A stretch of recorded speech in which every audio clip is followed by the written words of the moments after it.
नमस्कार, मैं बबली गोस्वामी आपके अपने channel NCERT for all exams में आप सभी का स्वागत करती हूँ।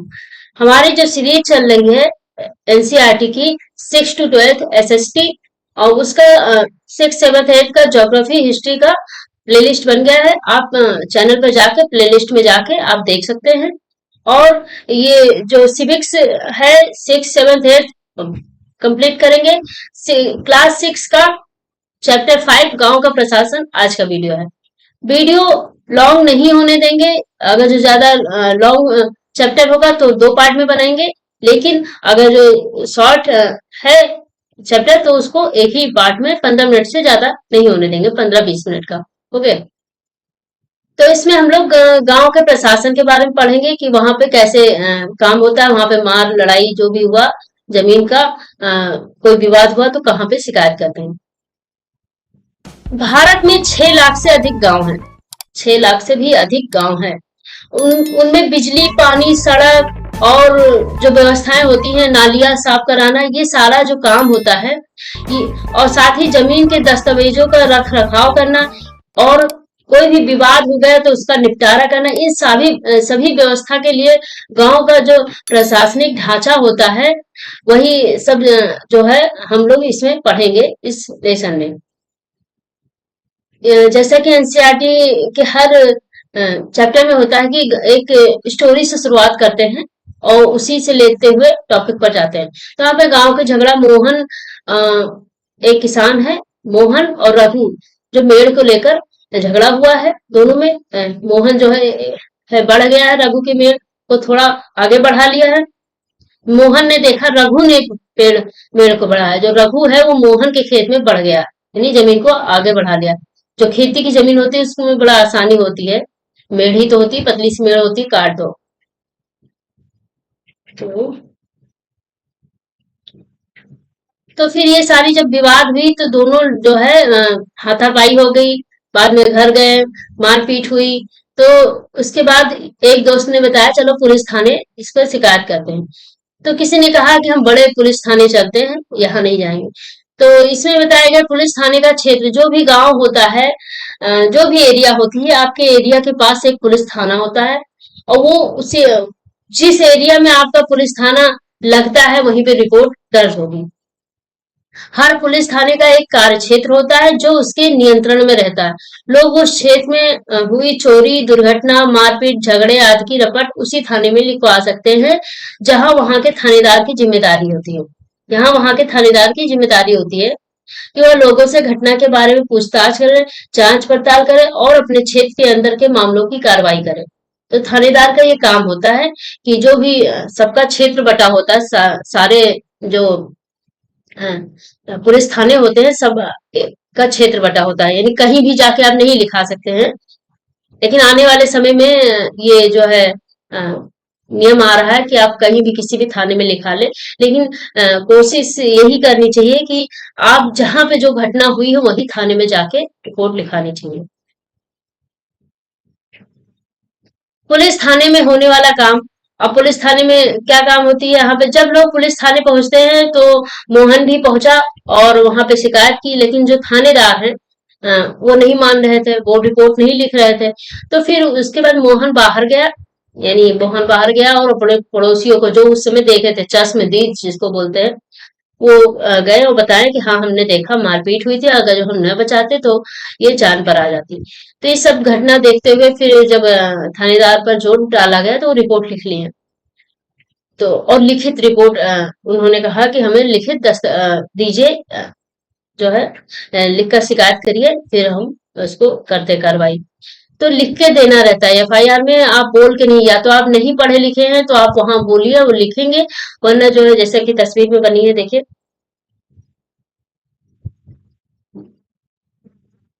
और फिर हवलदार को, एक थानेदार जो है उस क्षेत्र में हवलदार को भेज देता है, जाइए जांच पड़ताल करिए, फिर मुझे बताइए, फिर हम आगे बढ़ते हैं। राजस्व विभाग का काम। अब जैसे इतना सारा मामला हुआ, थानेदार के पास गए और रिपोर्ट लिखाए, ये सब, क्योंकि मारपीट भी हो गई थी। तो जब उसने मेड़ काटा था तो वहां पे ना जाके उस व्यक्ति से बात ना करके, अगर ये जो मोहन है ये राजस्व विभाग जाता और वहां से नकल ला के बात को शांतिपूर्वक सुलझा सकता था। राजस्व विभाग में क्या, यहाँ पे एक जो अभिलेख यानी रिकॉर्ड रखे जाते हैं, और ये रिकॉर्ड जो जमीन का लेखा जोखा होता है वो कौन रखता है, उसका पटवारी का काम होता है। अच्छा, पटवारी अलग अलग राज्यों में अलग अलग नाम से कहा जाता है, जैसे कहीं पटवारी, कहीं लेखपाल, कहीं कर्मचारी, खाली कर्मचारी, तो कहीं ग्रामीण अधिकारी, तो कहीं कानूनगो कहा जाता है। जैसे यूपी की बात करें तो यूपी में जो है, यूपी में यहाँ लेखपाल भी बोलते हैं और कानूनगो भी बोल देते हैं।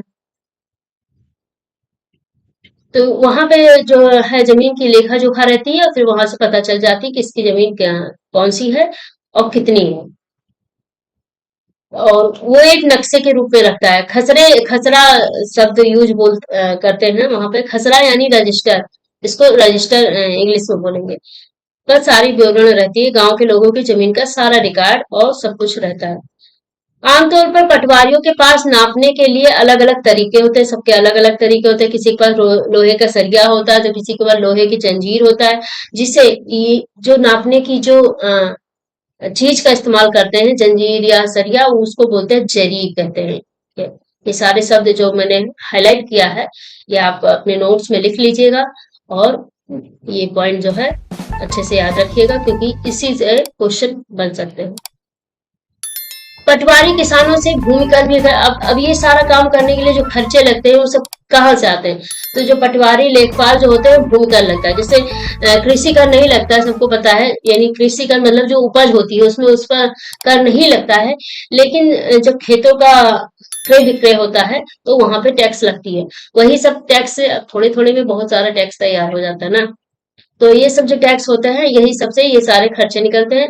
किसानों से भूमि कर भी करता है, और सरकार को अपने क्षेत्र में उगने वाली सभी फसलों के बारे में बताता है। अच्छा, अब सवाल ये होता है कि लेखपाल जाता तो है नहीं गांव में जल्दी, तो कैसे कहाँ क्या उग रहा है क्या, तो जब लेखपाल जहाँ नियुक्त होता है उसका एक अनुमान लगा लेता है, इस एरिया में ये चीज जो है उपजाई जाती है इस मंथ में, तो उस हिसाब से वो अपना डेटा तैयार करता है।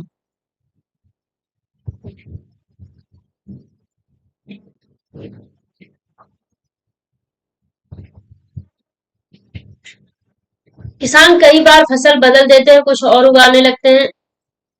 तो ये बात पढ़ेंगे, देखिए खसरा ऐसे होता है, देखिए क्षेत्र हेक्टेयर में लिखा रहता है, और जमीन मालिक पिता पति का नाम, और बटाई पर है तो वो सारी बातें, इस साल जोती गई जमीन यानी कितना जोता गया, कितना छोड़ा गया।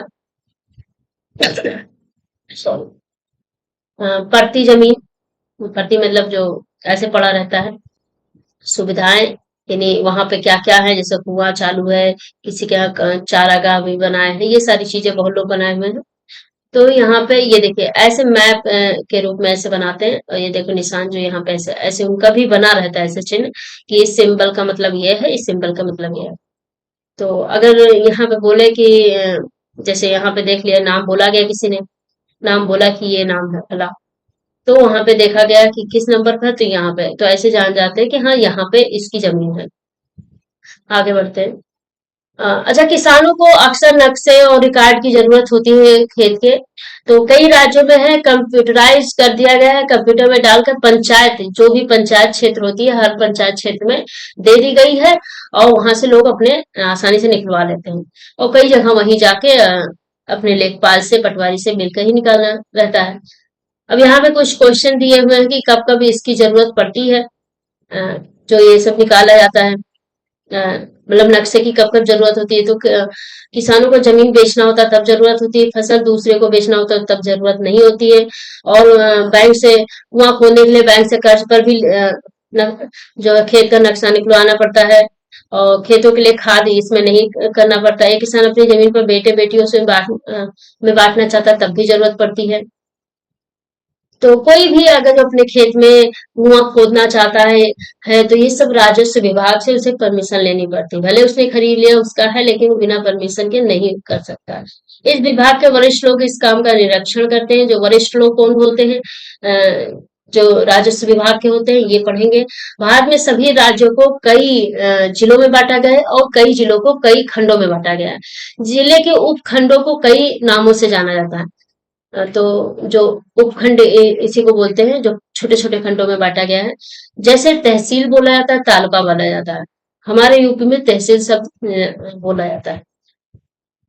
सबसे ऊपर जो होता है, सबसे राजस्व विभाग का सबसे ऊपर का अधिकारी होता है वो जिलाधिकारी होता है। और उसके बाद जो है तहसीलदार होता है, फिर लेखपाल होता है, फिर मतलब पटवारी। उन्हें विभिन्न मामलों को निपटाना होता है। वे पटवारी के काम का निरीक्षण करते हैं। कौन पटवारी के काम का? यही तहसीलदार करता है मेन। लेकिन जरूरत पड़ेगी तो जिलाधिकारी भी कर सकता है।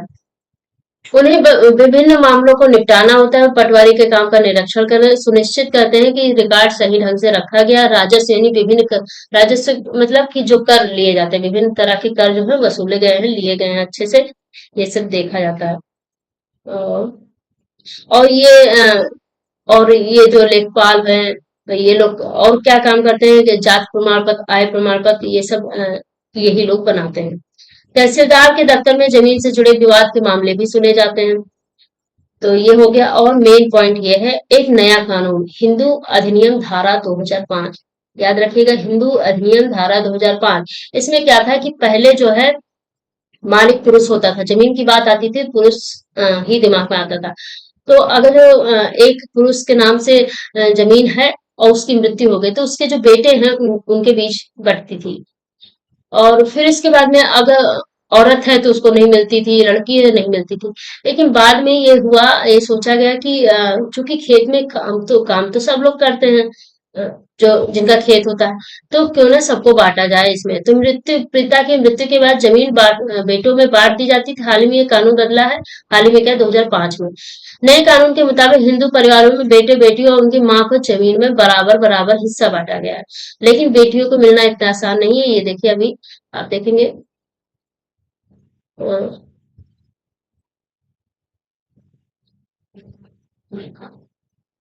ये देखिए, एक बहुत भावुक करने वाली एक स्टोरी है। एक बिटिया की चाह, विरासत में मिला यह घर पापा को अपने पिता से, यही घर मिलेगा मेरे भैया को मेरे पिता से। पर मैं और मेरी माँ हमारा क्या, बता दिया गया है मुझे पिता के घर में हिस्से की बात औरतें नहीं किया करती। लेकिन मुझे चाहिए एक घर अपना, बिल्कुल मेरा अपना। नहीं चाहिए दहेज में रेशम और सोना। तो ये बताया जा रहा है कि भैया अपना खुद की जमीन हो, एक घर चाहिए, मुझे ये दहेज में रेशम और सोना मत दीजिए। तो ये सब बातें हैं। तो ये एक कहानी के फॉर्म में बताई कि अगर जो जिससे शादी हो गई, शादीशुदा एक लड़की है, और उसकी पिता की मृत्यु हो गई, तो अ, अपने पिता की मृत्यु के बाद सुधा अक्सर अपनी खेती में काम में माँ का हाथ बटाती है, या नहीं भी बटाती, लेकिन माँ वहां पे पटवारी के पास, लेखपाल के पास गई और कह दी कि भैया जमीन पर अब बेटे के साथ साथ उसका और दोनों बेटियों का नाम भी रिकॉर्ड में लिख लिया जाए। और ताकि ये जो, क्योंकि हमारी मदद करती है इसलिए, तो फिर नाम जब लिख जाएगा तो सब में बटेगा।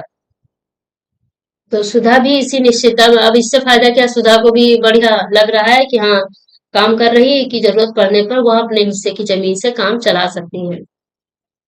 पहले जो यही लड़कियां थी बहुत बेमन से काम करती थी, क्योंकि लगता था ये अपना है नहीं, इससे हमारा तो कुछ होगा नहीं, हमें तो मिलेगा नहीं। तो ये सबको देखते हुए सरकार ने ये योजना बनाई। अब लेसन कंप्लीट हो गया, और ज्यादा कुछ था नहीं। और ये कहानी, ये छोटा सा जो है, ये देखिए मुंबई में लिखा गया है। ये आप इसको, एक बिटिया की चाह जो है, ये आप पढ़िएगा, आप खुद भी जो है भावुक हो सकते हैं। और आई आई होप आप सभी को समझ में आ गया होगा। और जैसा कि मैंने कहा है कि नोट्स बनाना बड़ा आसान है। जो हम हाईलाइट करते हैं वही पॉइंट पॉइंट लिखना है। हेडिंग को हाईलाइट कर देते हैं, ऐसे हेडिंग लिखना है, फिर नीचे वही सारे पॉइंट लिखने हैं। और अगर ये भी नहीं करना चाहते, आप नोट्स खरीदना चाहते हैं, तो आप बहुत मामूली फीस पर जो है नोट्स खरीद सकते हैं, परचेज कर सकते हैं मुझसे। जो व्हाट्सएप नंबर है वो रिफ्लेक्ट भी हो रहा होगा, नहीं तो डिस्क्रिप्शन में भी नंबर है, उस पर आप संपर्क करिएगा व्हाट्सएप नंबर, और आपको नोट्स मिल जाएगा पीडीएफ के थ्रू। Okay, so thank